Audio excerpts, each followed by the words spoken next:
Aujourd'hui, Gabrielle, on brise les tabous. On parle de selle puis de partie génitale. Gabrielle, j'aimerais ça qu'on parle de douleur à la selle, d'engourdissement, des problèmes qu'on ne parle pas souvent, mais qui sont quand même très fréquents. Fait que nous, on en voit beaucoup à la clinique et il y a des solutions. C'est important de savoir ça. En premier, la selle.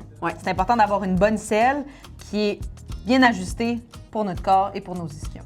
Mais avant d'embarquer là-dedans, c'est important de savoir où est-ce qu'on est assis sur la selle. Première étape, de savoir est-ce qu'on a un appui. On veut avoir un appui qui est osseux. Ça, c'est super important. Donc, on a les ischions.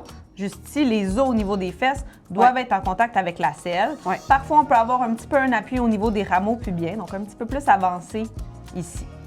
On ne veut pas avoir un appui au niveau des tissus mous, donc tout le périnée, partie génitale, périnée, on ne veut pas que la selle soit appuyée dessus.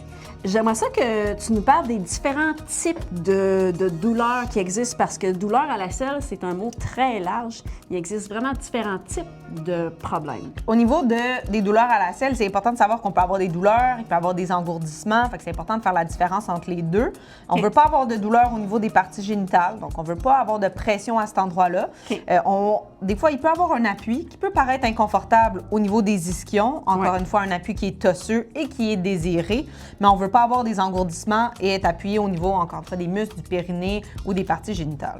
On ne voudrait pas non plus avoir des fuites urinaires, des douleurs lors des relations sexuelles, donc des tensions musculaires au niveau du périnée. On ne voudrait pas avoir des pertes de sensation quand on va uriner par la suite non plus. Comment on fait pour essayer des selles? Eh bien, chez Physio-Vélo, on a un inventaire de selles. Je voulais bien le montrer. On a un inventaire de selles, vraiment, parce que c'est très individuel, finalement, l'anatomie de chaque personne. Chaque personne doit trouver sa selle. Il n'y en a pas une qui est bonne pour tout le monde. Fait que, qu'est-ce qu'on fait si on continue à avoir des problèmes?